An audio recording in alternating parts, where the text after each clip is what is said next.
Hello and welcome to Diamond Mothering with Carolyn and Lisa.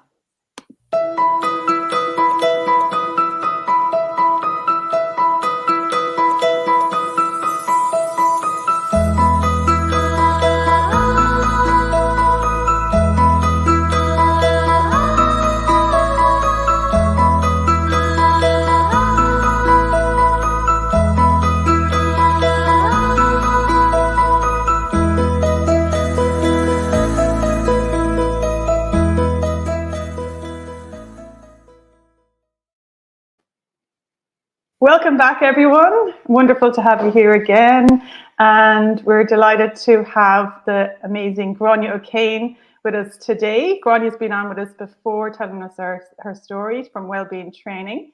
But we've particularly asked Grainne on today to talk about a topic that's really, really important for the work that myself and Lisa are doing in the world, which is around the mother ring and building that beautiful connection between the mother and daughter, because as we know, that all of our attachments are, based on this, beautiful connection that we can build, and it's like this gorgeous bridge of intimacy that can be created between, the mother and daughter dynamic that can really improve the relationship. And sometimes the problems that are in those dynamics are based in kind of the foundation of our own relationships from our childhood.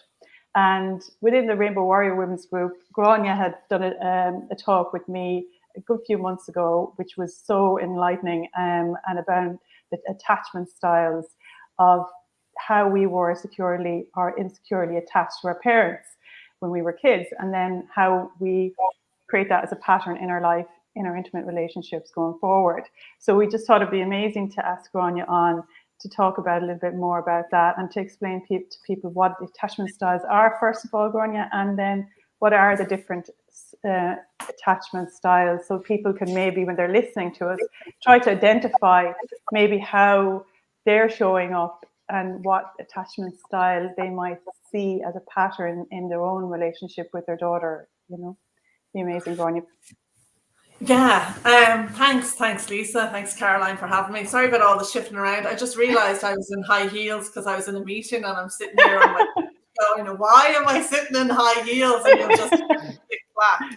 So in terms of attachment styles, I suppose Bowlby and Ainsworth developed attachment theory in the mid-20th century, and they primarily at that time were focusing on primary caregivers, which were mothers at that time. That's the group that they were looking at, and their infants, really 0 to 18 months and 18 months to 3.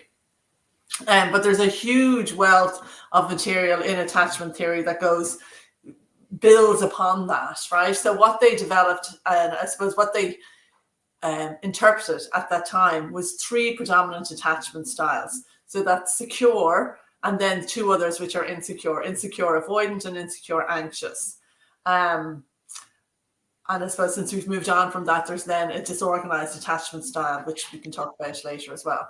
But they're the 3 primary ones. So if we look at it kind of like from a mother-infant kind of angle, what that looks like is a secure attachment style. And again, it's really to highlight to mothers or whoever's listening that this doesn't mean, as the primary caregiver or as the mother, that your child doesn't have a secure attachment style because of something you did, right? I think, because we know, if we look at kind of other data and other research and the spiritual realm as well, and we see how trauma is transferred and epigenetics as well. So, mothers are always the default and guilt, and it's their fault that their child has an insecure attachment style, and that's not the case. So I'll try and explain it from that context. So the secure attachment style is the baby that is distressed or upset, cries, and the mother can read the cue that they're going to cry or read the cue that they're distressed, and is able to soothe or support that baby soothe themselves. That's the basic bones of what secure attachment style is, right?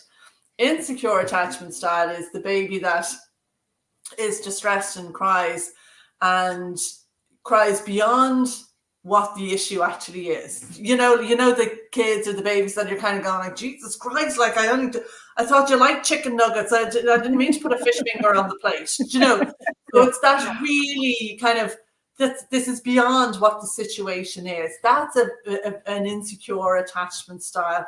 They do end up soothed by their primary caregiver, but it takes longer. The regulation is slower, and they're not always fully back in a calm situation.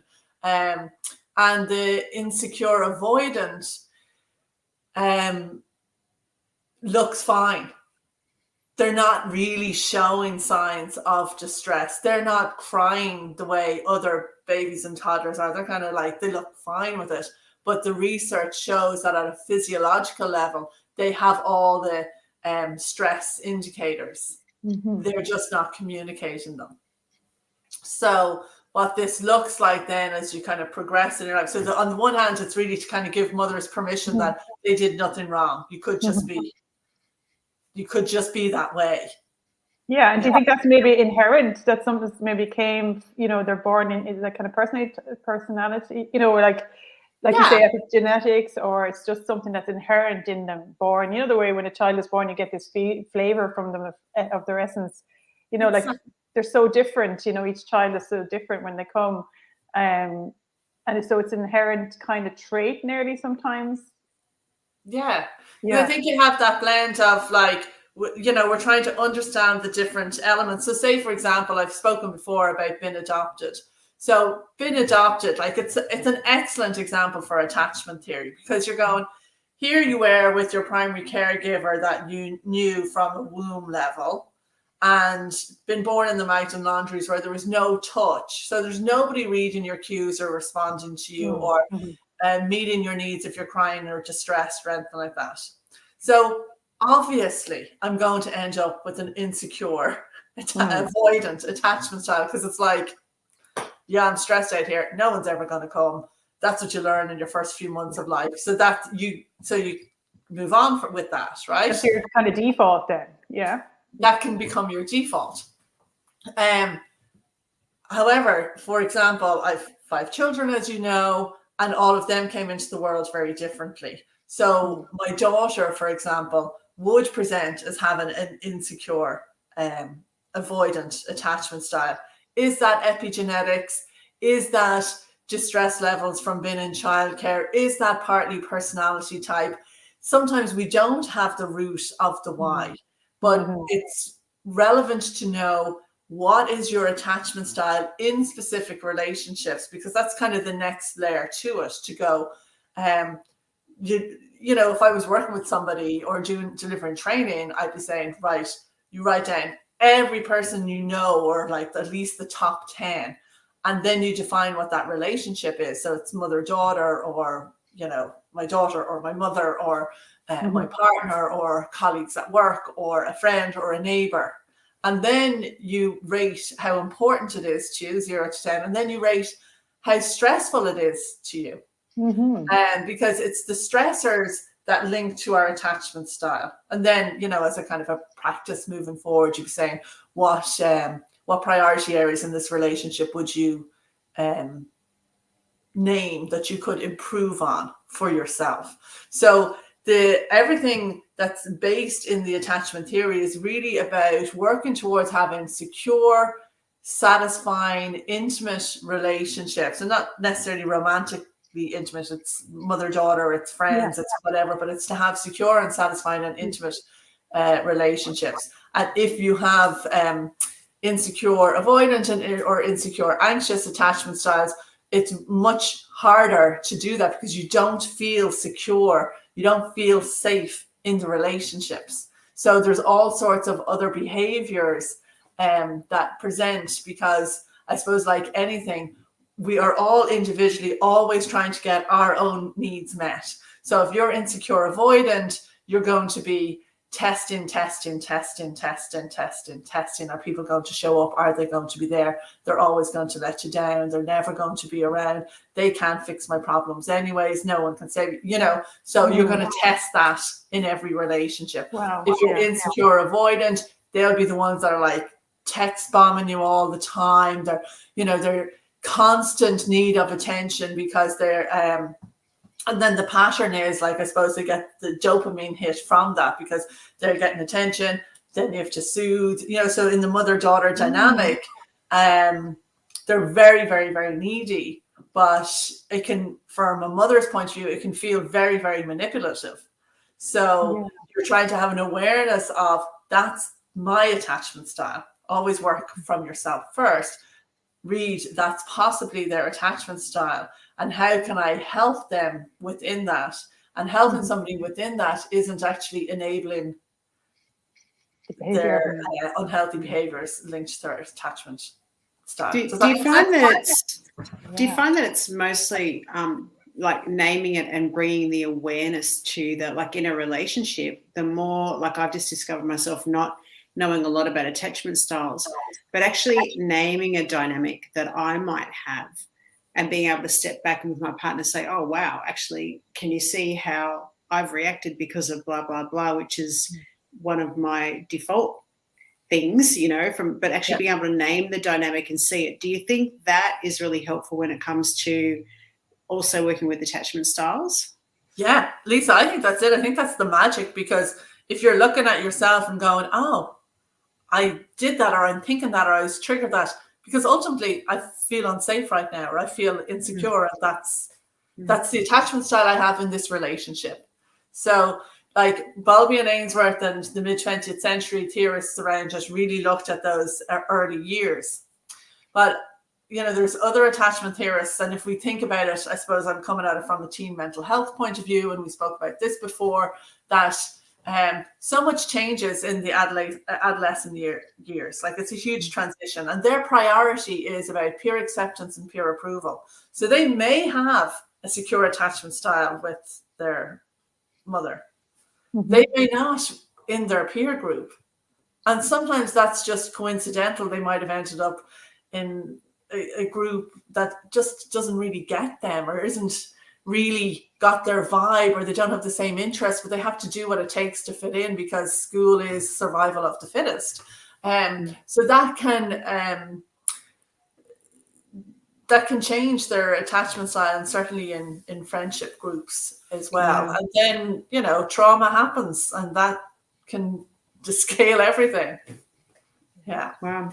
I was doing some reading on it the other day, and I found it very interesting, because some of the things that were said were like, if you have a child that has a parent, and like both parents, they bicker a lot, and one of them's right and one of them's wrong, and the parents are always fighting. It's like the child gets really confused, and they want to support this one, and they want to support that one, and they want to support this one.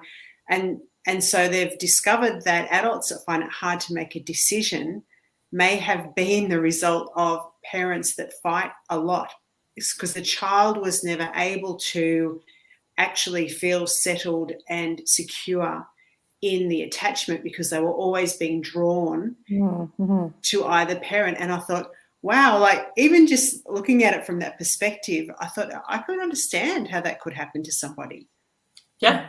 Yeah, because like it like, all of this stuff I find fascinating, because it's not linear. As our adults, as adults, and I suppose with our prefrontal cortex, we're trying to make things linear and logical.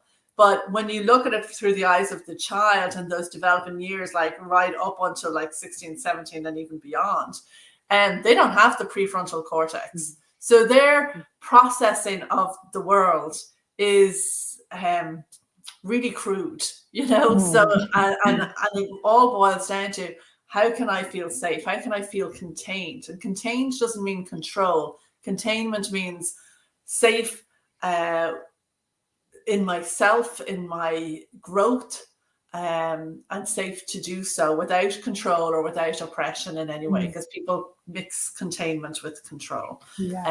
But and like, as parents of I suppose I do the talk on the adverse childhood experience of parental separation, and the biggest thing that adults I suppose who've come through as children of separation say is, like, the biggest thing is the parental conflict. Not necessarily even in the marriage, but the years ensuing afterwards, and that unsettling, and that not knowing, And I know from my own personal experience, my son Brian's turning 16 in June, and kind of going through, what you want to do for your birthday. I would be a planner anyways, but particularly when you're separated, you kind of have to have all your ducks in a row and be middle management and all that sort of stuff. And he's like, "Oh, I just want to have a party with my friends." And I'm like, "Well, no." Because we have a zero tolerance for alcohol, and have a meal, the 7 of us. So his 4 siblings and his mom and his dad, not his mom's partner, not his dad's partner. And I was like, okay, if that's what you want, that's no problem, because children of separation, they have dad family and they have mom family, and then they have their family of origin. But then he came back about 24 hours later and he was like, actually, we'll just do us. We'll just do yous, and then I'll do dad's when I'm not dad's. And I was like, okay, whatever you want. Can I ask you why you want that? And he's like, oh, if the 7 of us go, Dad and Tara, my daughter, will just gang up on you and start picking at you, and I'll feel that I have to stick up for you. And he's like, it's not that I don't want to stick up for you, but it's just, why be in that situation? So that's an example actually of a child who has a secure attachment style and is able to go, I have a secure relationship with him, I have a secure relationship with her, I'm not going to put myself in a situation that's going to put me at risk in any way. But his secure attachment style isn't necessarily a consequence of my parenting or his father's parenting. A lot of that is to do with his personality type. Yeah. Well. That's amazing. Sense? Yeah. And actually, sometimes, I wonder when I hear that, it actually reflects a lot with my life as well, because, you asked me on a podcast series to ask me those questions about my own background. And, with my parents, when they broke up when I was 18, and like that, there was 10 years of kind of a lot of conflict, it wasn't a cut and dry kind of separation, we'll say. And it was probably the opposite. But I think there's how you how you decide to adapt to the situation kind of builds your character as such, so even what you're saying about the secure attachments there with your son, he's obviously found a kind of way in that adverse kind of, I suppose, experience to deal with it, the kind of way. So he's had kind of an innate way of maybe having a logical approach to how that would happen. And I did the same, where I used to always have to kind of have 2 very separate homes, separate experiences, one separate experience from mom, my dad, and his life. And I really loved that. Go to his house, have a great time, with him and his world kind of thing. And then, really enjoy that. And then go to my mom's side and have a brilliant time with her and really enjoy her and who she was, and that's how I navigated it all the time. And then as the years went on, it became healthy that they could both be together. We could all be together. We could enjoy that. But it was more, that was a growth that my parents had to go through, so they could do that, that kind of way. But it was, so it's amazing that, I suppose it's an opportunity for growth for the teen as well, isn't it? Just to find that out about themselves too, I guess too. Yeah, I think it also shines a light on what our stressors for the children as well, what's stressor for the parent, for the mother-daughter dynamic, and what's stressor for the daughter, and collapsing into what's your issue and what's their issue.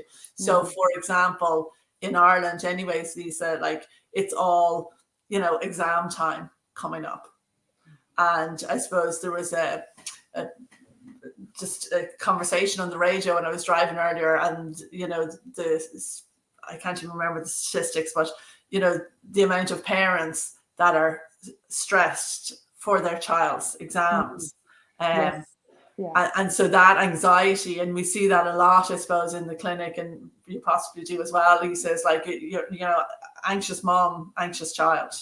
It's very hard for the child not to take on the mother's anxiety, whether it's the child may not, if we use exams as an example, the child may not be stressed actually about their exams, but the child will be anxious and stressed because they don't want to make their mother unhappy. So the intrinsic motivation isn't clear then for the child to go, around where is their value around education and career pathing, or or the steps that takes.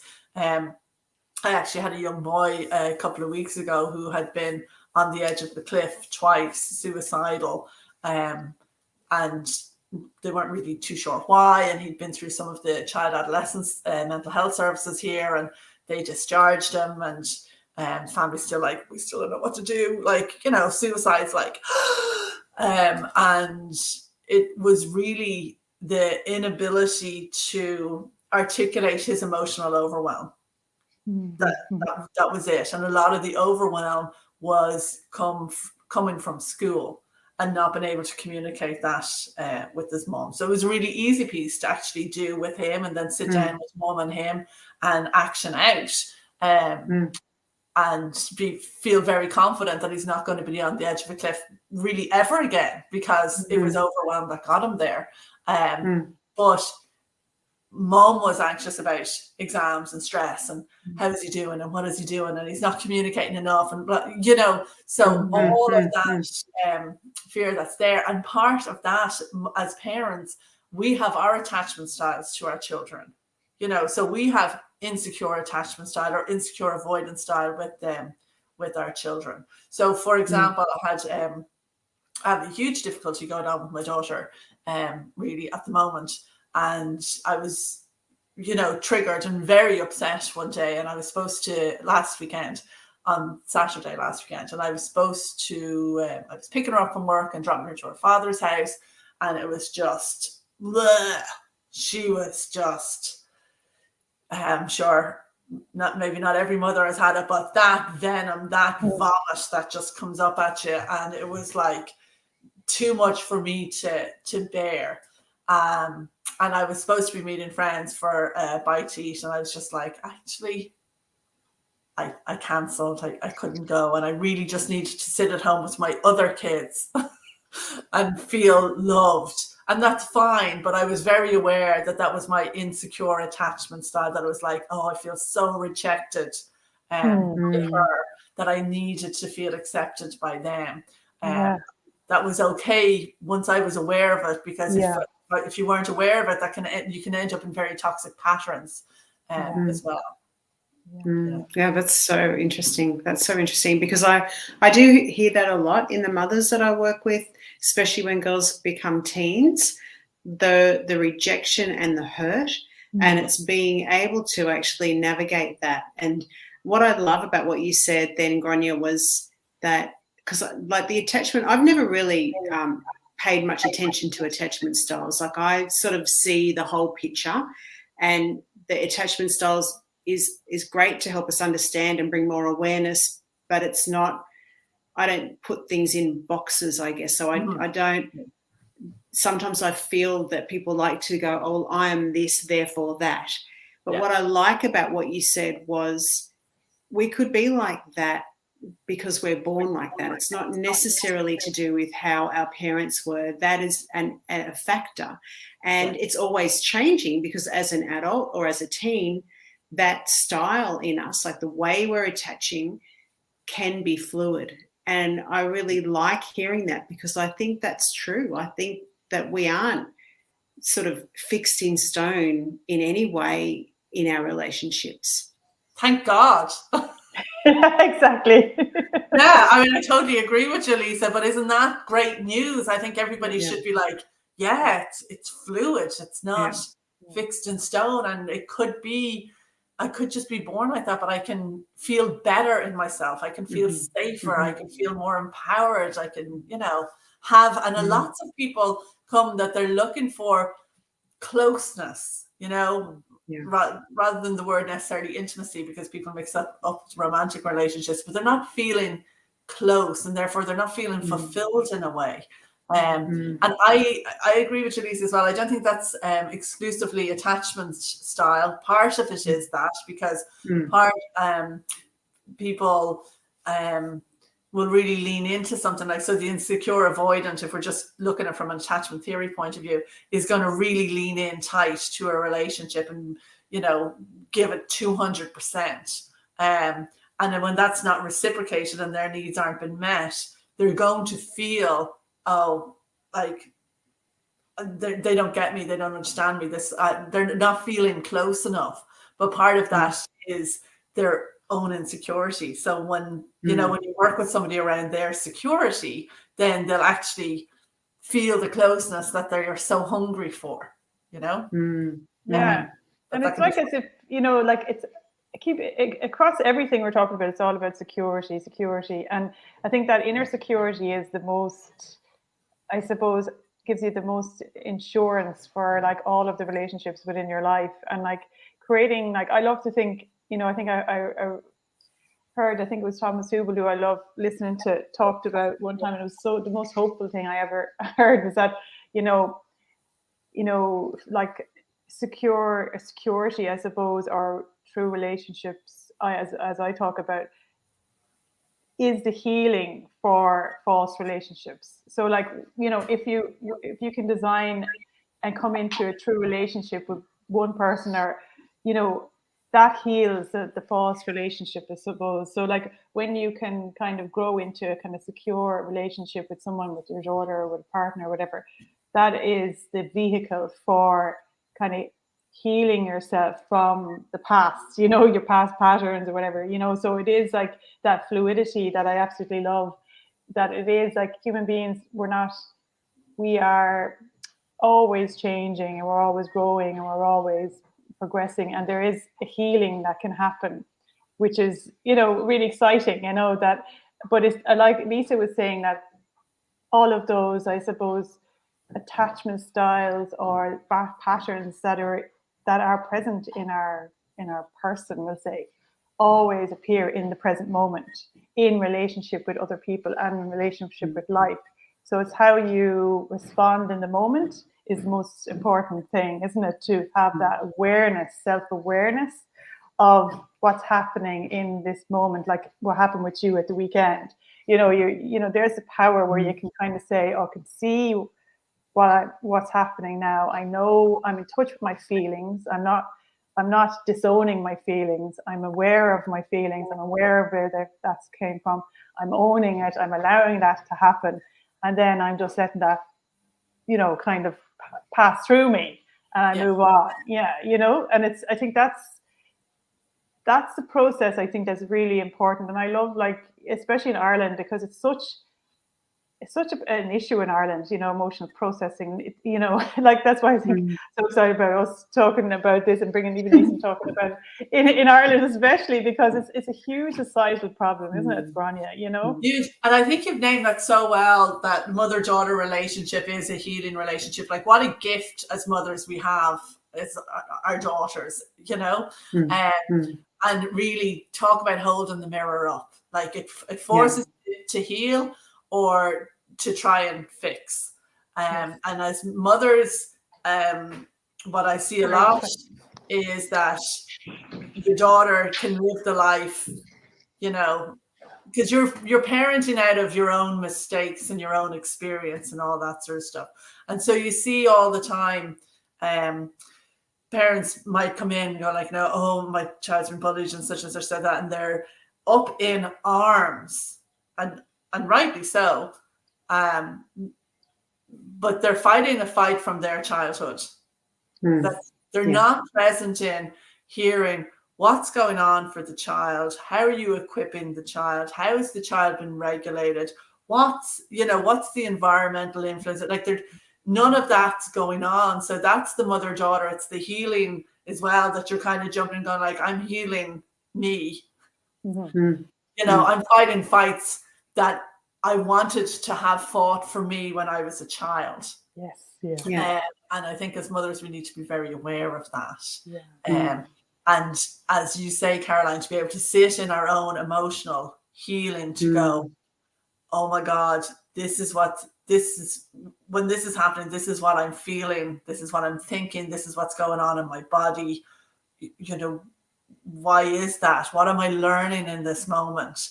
And make it about you first before you delve into either fixing the gap, because as mothers we're so fearful of being rejected, and not even at an emotional level. I think it's so much at a societal level, and the expectations that are on mothers Yes. Yeah. You know, like even my daughter would be like, "Oh, I can't believe you said that to me." And I'm like, "Wouldn't you want the perfect mother-daughter relationship?" And I was like, "What is the perfect mother-daughter relationship? There is none. There's this expectation that mothers, daughters now should be like best friends and growing into that." And I'm like, it's still a mother-daughter relationship, and depending on ages and stages, there is a parenting function and boundary and containment aligned with that. And it is an expectation, you know, that romantically for me, like I would have loved that sister relationship that never worked out with my sister. Of course I would love a mother-daughter relationship, and if it happens, that is an alignment for me and for her, great. And if not, it doesn't, because just because there are daughters, there's the family bond doesn't necessarily equate to an alignment around values or friendships or interests. And so therefore it's like, actually as mothers, how empowering are we going to be to allow them fly the nest and discover their true selves in the world? And if we're doing that, then can we accept them for who they are, and are they choosing to accept us for who we are? Because I think a lot has changed in a societal level where mothers are trying to be the mothers their daughters want them to be.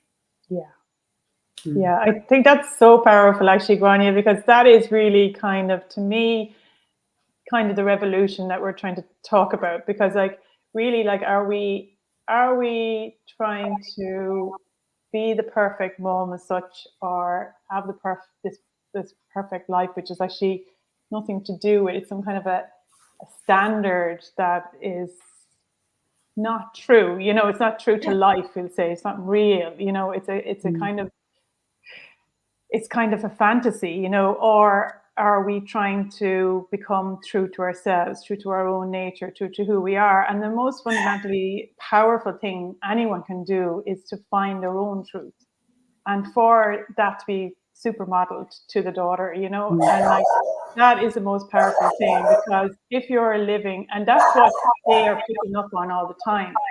And I noticed that, like with my daughter, that's I think when she was like 12 or 13, I started to kind of use her as my teacher nearly, you know, and I knew she was telling me things. I kind of nearly trust her completely. When I know I'm a bit off, she'll tell me, you know, kind of way. And I'll go, okay, right. Yeah, you're right there. You know, she'd pull me up because she's very outspoken, but we're very different in our characteristics. I'm very calm. She's very fiery, you know, but I can recognize that I need some more of that fieriness to speak up and say things that sometimes I had suppressed, you know, as from a child, from everyday attachment style.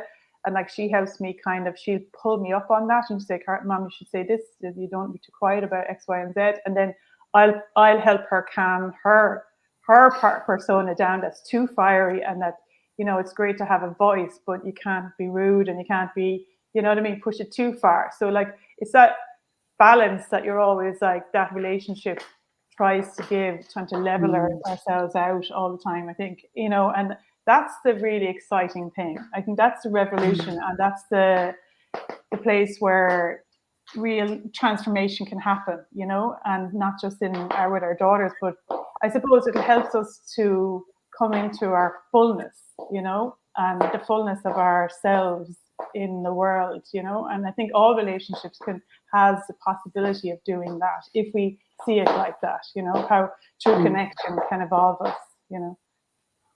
It's interesting. So what I'm listening to, I know I can hear all the animals. There's like the dogs and the cats. It's like this real menagerie tonight. The poor postman. What's really coming up for me after listening to all this is like, because I was thinking, you know, like attachment styles, like I haven't really, it's just not been on my radar, and it just occurred to me why.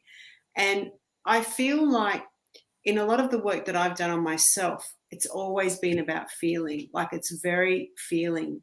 I stay out of my head, because I feel that the key for any sort of transformation is actually being able to feel and using the feeling to inform our next moment. So if I have a feeling and I'm trying to analyze it and work it out based on an attachment style, that just wouldn't have worked for me, which is probably why it didn't come into my radar. So, and what I'm hearing from both of you too, it's like the key, even though all of this is wonderful information and can bring awareness, still the key is, in this moment, I'm having a feeling. And in this moment, if I sit with that feeling, rather than go, oh, that's because of, or yeah, that's I'm this or I'm that, or I need to do this. Actually, before we even do that, we have a feeling. What is the feeling? Like, allow the feeling to process and be there. And that discovery of I'm feeling whatever it is I'm feeling, and looking to learn how to meet that emotional need ourselves, because that then brings us back into a state of empowerment. And from that place, then we can, make adjustments or act or speak or whatever it is. But it's like, just listening to both of you, it's like, okay, so all of that information is great, but coming right down to it, it's like, yeah, let's just learn about our feelings and what we're actually feeling, and feel it for a change, rather than like me, just not even seeing it, like not even noticing it was there. Well, Lisa, that's secure attachment though. Do you know what I mean? So if you're secure attachment, then you'll go, oh, I'm feeling and I'm entitled to this feeling because I have self-worth. And when you have self-worth, then you can proceed based on your feeling. But somebody with insecure attachment or insecure avoidant will go, what am I feeling? Is it okay to feel like this? No, I shouldn't feel like this. I'm not allowed to feel like that. Do you know what I mean? So it's not that the insecure person, either the insecure anxious or insecure avoidant, it's not that they don't feel the feeling. They will try and repress the feelings because it's so uncomfortable.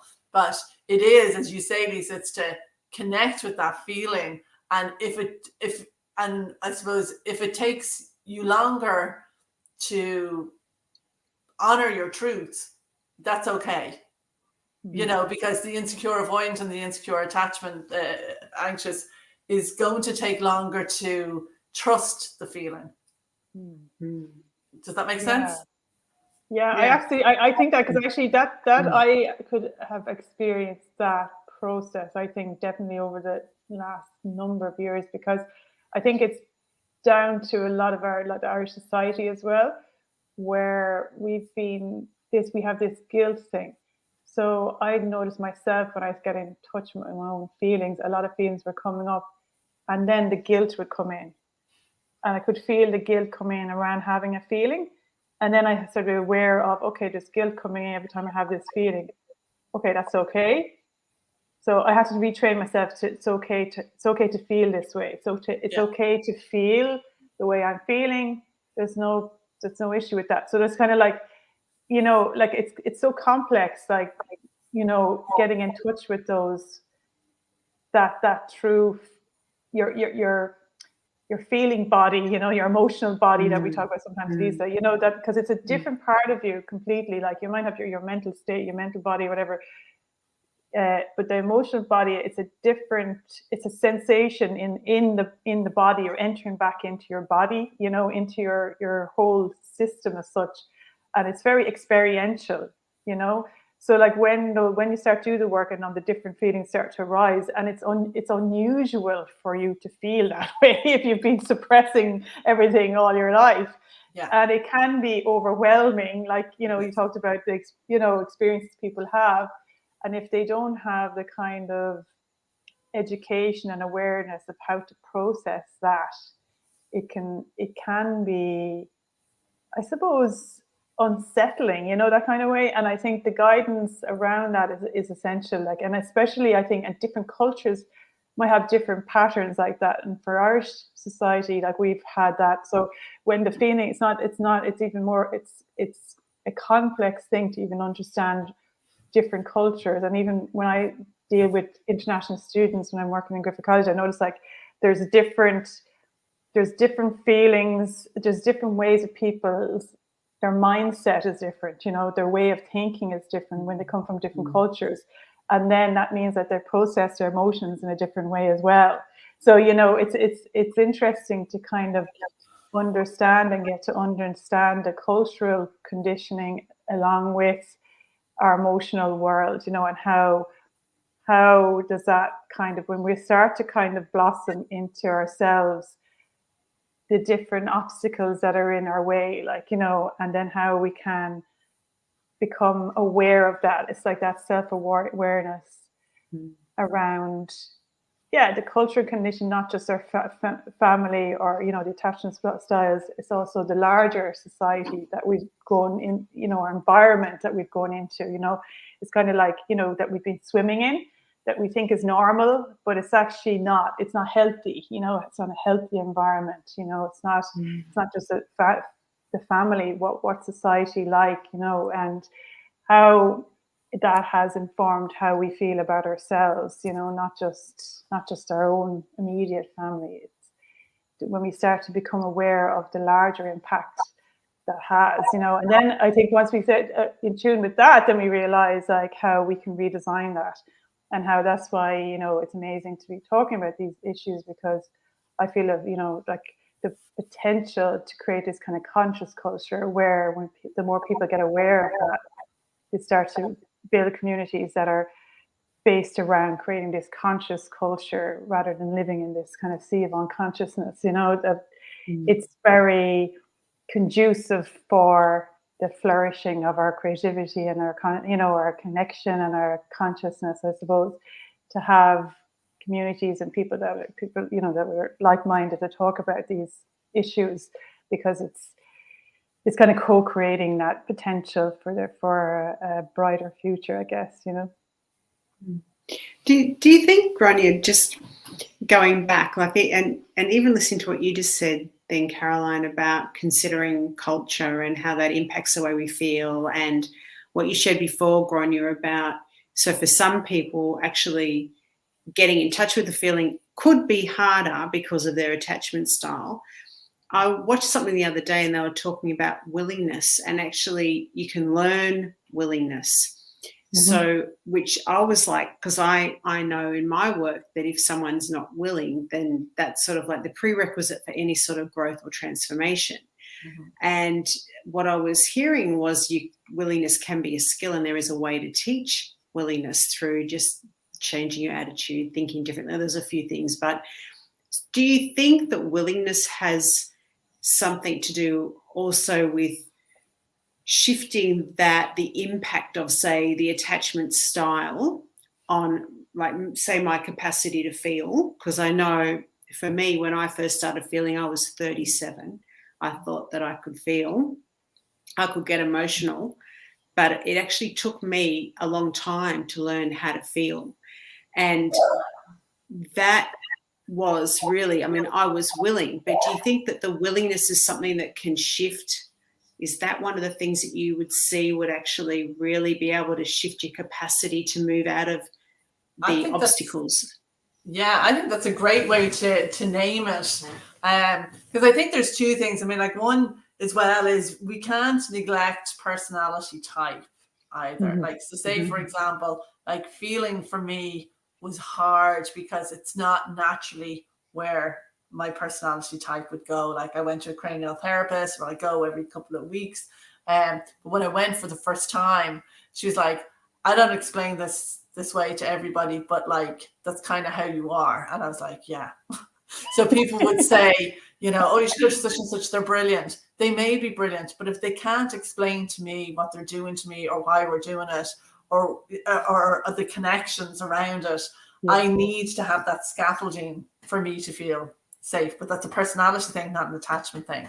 And the willingness is great. It's bang on, I think, Lisa. And I wonder, is there a gradient before even willingness where it's awareness? You know, when people feel the feeling and can just busy themselves ignoring that feeling, or you know, I suppose to bring it back to maybe attachment and the feminine force is like, as mother-daughters, what are we teaching our children around patriarchal relationships, whether it's romantically or in the workplace, because girls growing into women come in a submissive position in all of those. And that's really challenging for girls. So say I would have girls in a group who are insecure, say, for example, they might have secure attachment, and they're teens and they're going into relationships. And one was on her phone, like all the time. And I was like, I'm fine with you being on your phone. You know, if this is what you choose to do, it's my job to be engaging enough that you'd put the phone down. So that's up to you. And she was like, oh, well, I have a new boyfriend and, you know, he keeps texting me. And I was like, that's okay. I was like, did you tell him that you're coming here today?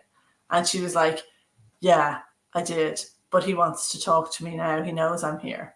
And so you're trying to pull that out and go, okay, well, let's keep that completely separate and look at what does it mean for you as a girl, that if he was busy for 3 hours, would you respect that? 100%. But he doesn't respect that you're busy for 3 hours. Yes. But I'm obliged as his girlfriend to be available to him when he needs me. Yeah. So it was just an example, a very innocent example, but it is permeated throughout those relationships, and also in the workplace. We're seeing this all the time where women are picking up extra workloads or not having career progression or anything like that, because there's a deep-seated man is better, man is worth more, man, you know, needs more. And I think actually, Grainne, is that something to do with our nurturing side though as well? Because I had this conversation with my sister-in-laws actually last week only, and one's from New York, one in Ireland, you know, and they're both very, you know, I suppose in professional roles and whatever, you know, and they were talking about stories from work as well. And it seemed to be a pattern actually, that this over responsibility and this actually wanting to help and this kind of innate kind of nurturing and wanting to be of help and to serve and getting actually, like I think you've talked about, Grainne, as well, like maybe we're getting a hit from like this, we're naturally biologically, you know, created to want to kind of nurture, satisfy, you know, that in the workplace, if we're not aware of that, that can be manipulated, and that we don't have as much boundaries around that for ourselves, you know, that I thought was interesting in that conversation as well, that, you know, that's been passed on to the daughter, into our daughters, no matter how much education they get or how high they go, if it's still that pattern and we're not aware of it, that's being manipulated, or that if we're not aware of that, we can tend to give too much without receiving. You know, it's interesting actually, you know, and I know you talked about like I suppose what happens chemically in our bodies, like, you know, we're naturally kind of programmed to want to do that. So maybe is that something to do with it, you think? I do think there's the neuroscience and the chemicals, because neurologically boys and girls, like, they develop differently and are wired slightly differently. So that emotional pathway and those interpersonal skills develop later for boys. And obviously women have more oxytocin. So that is the whole disease to please, you call it, you know, like that actually, you know, chemically we are wired that way. But I suppose it's the same as anything, like there's different levels in different people, but there is still a mother-daughter, you know, as you said before, like the mother is the supermodel, you know, so there is this mother-daughter role modeling. That, you know, monkey see, monkey do. So it's more than the talk. It's walking the walk that way. So you may act like the feminine force, but if you're not behaving, you know, maybe talking that way, but if you're not actually behaving that way, that is that conflictual message for your daughter to go, well, I'll do the same. I'll talk the talk, but I won't walk the walk, because it's more important to be in the relationship. It's more important to be liked. You know, we see that a lot, not just with romantic relationships, but in friends groups or anything like that. It's like, just be liked, just get on, just, you know, don't be different, don't be political. don't be too opinionated. There's still a huge amount of role modeling that. Yeah. So it is back to Lisa's point around, where's the willingness of the feminist force? Like, how willing and how far are we prepared to go? Yeah. And I wonder what cracks that open, like it's interesting, like whether is it the willingness for change, as I call it, like one of the poems I have, like called it, the intimacy lives between. And it's kind of like, if you see a benefit, like if women can see a benefit, I think, like, kind of feeding into like the larger picture of like, if you become aware, like you said, Grainne, about the fact that we are modeling that to our daughters. So then if the awareness is there, then the willingness might grow from that. Because then if we really become really, really, really aware that our actions are being mirrored constantly, then the willingness for change can enter that. I'm going to take responsibility for that, because it takes effort to make change, and it takes a consistent effort, to be willing to change on a daily basis, to change patterns and to change behaviors, doesn't it? And I think mother daughters have more challenges ahead of them, not just in their own internal dynamic, but like that those external influences impact that. And as we spoke about before about the mother's own healing, so the bias that's there. I think I spoke before about my son and daughter in the exact same secondary school, very small, same number of teachers, similar teachers, and they're both popular and high grades and well behaved and fine. But the gender bias in the reporting from the teachers was huge. With my daughter, it was like, yes, she's very hardworking and she's kind of quiet in class and blah, blah, blah.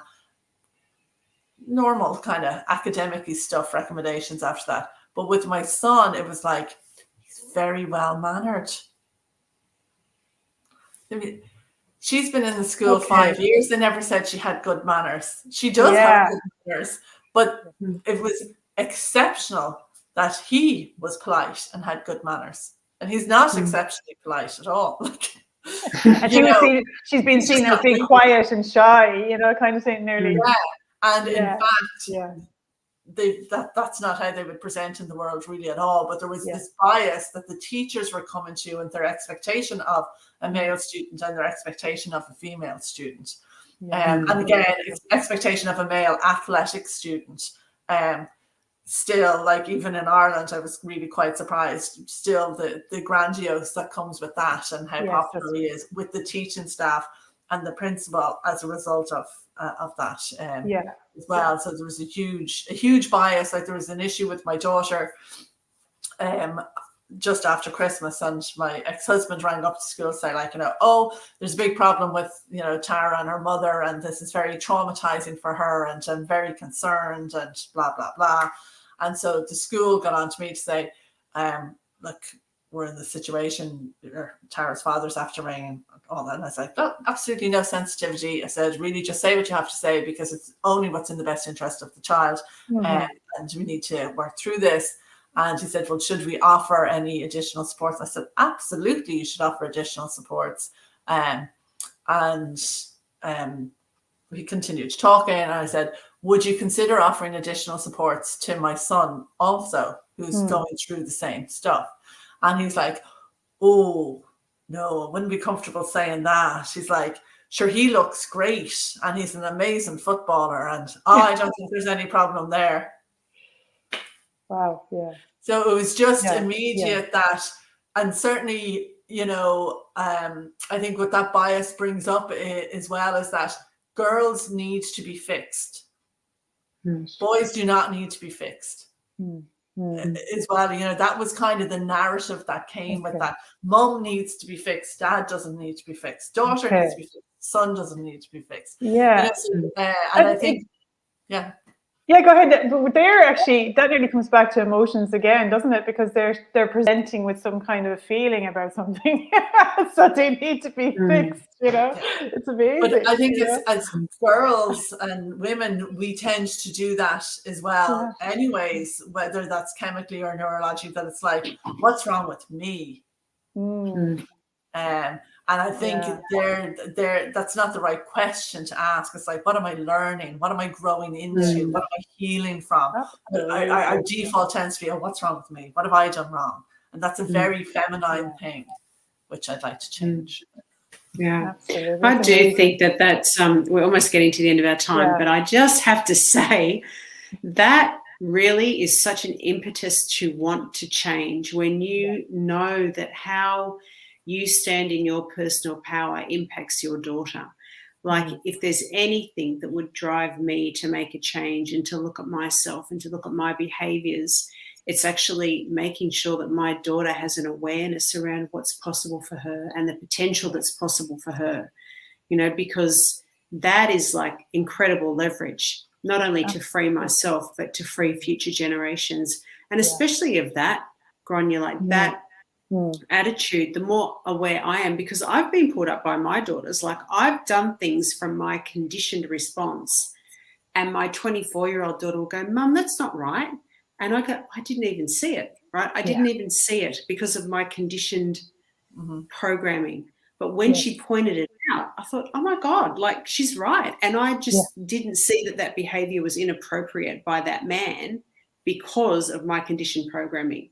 You know, and I'm just like, it is amazing. Yeah, it is. It's like it blinkers on. And like Lauren's the same, she puts me up on things all the time. And I'm really grateful for that. Because like I was that fiery teenager, you know, and where did she go? You know, like, she was like, you know, and it's kind of like they're only our hope, really, you know, to kind of pull that, to do the archaeology, you know. And I think we need each other, don't we? Yeah, like absolutely, I think I feel so. Yeah, we do. We need each other. We have to wake up, and our daughters, like we're waking each other up, and like that's the power. That's where the power is. Yeah, absolutely. It's very exciting and it's amazing. Grainne, thank you so much for coming on. Like that was, it's just fantastic. Thank you, Grainne. Always great to have the chats. I kind of forget that we're recording at all. I'm always just like, oh, so great to chat to Lisa and Caroline. You know, I love it. Explore new things. Yeah, it's beautiful. Thank you, Grainne. It was so good. And thank you everyone for listening and joining us again. Look forward to seeing you again on our next live.